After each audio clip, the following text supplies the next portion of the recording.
A day like this will not be complete without appreciating the role played by the likes of Colonel Abubakar Dangiwa Umar, the likes of Chief Abraham Adesanya, Alani Akao Boshorun, and the likes of Fred Eno. Mr. President, even though the governor of Kaduna State removed me from the seat, I will always remember that he was one of those who stood for us when we were in prison.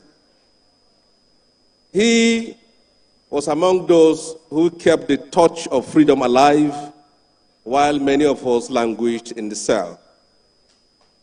Mr. President, I would like to draw your attention to this fact and this truth. The national anthem cannot unite a nation. A national pledge cannot unite a nation. A constitution cannot unite a nation. A nation is united by the ideals of freedom. A nation is united by equity and by justice. Many younger generations of today have not and couldn't know the sacrifice we have made to restore democracy to this country.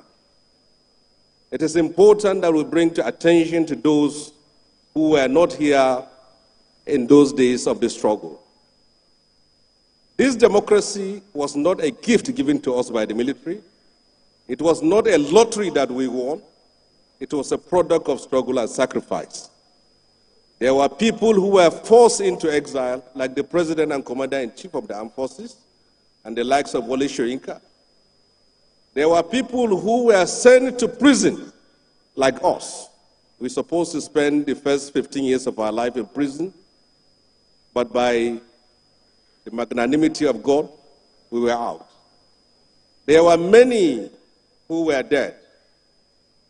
This democracy was a product of struggle. The Academic Staff Union of Nigeria made sacrifices. Nigerian media made sacrifices. The NUPENG, headed by the like of Frank Kokori, made sacrifices. The National Association of Nigerian Students made sacrifices. This democracy was a product of that struggle, was a product of that commitment, and was a product of that determination. Mr. President, you have a duty to succeed.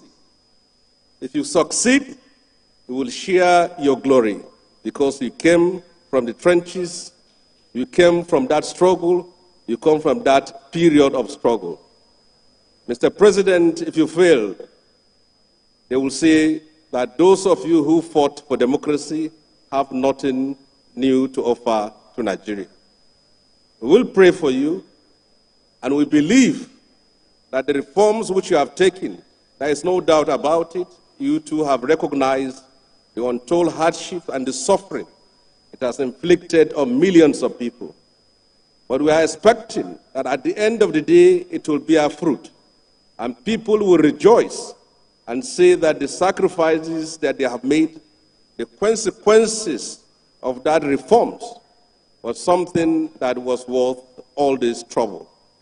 Mr. President, thank you for the honor and the privilege, and do something about the Nigerian prisons, because they were the ones who hosted us in those days and in those dark days of the struggle. And on the last call, Mr. President, there are some people who are still in detention as a result of the NSAS protest. They were young people who were protesting for justice, for freedom, and for democracy. Any young protester in Nigeria today learned from you, because you were the father of protest in Nigeria. Do something about it. Give them the freedom. You taught us, you funded us to stand up and fight, so they are your children and your grandchildren. Give them the pardon. Thank you, and God bless.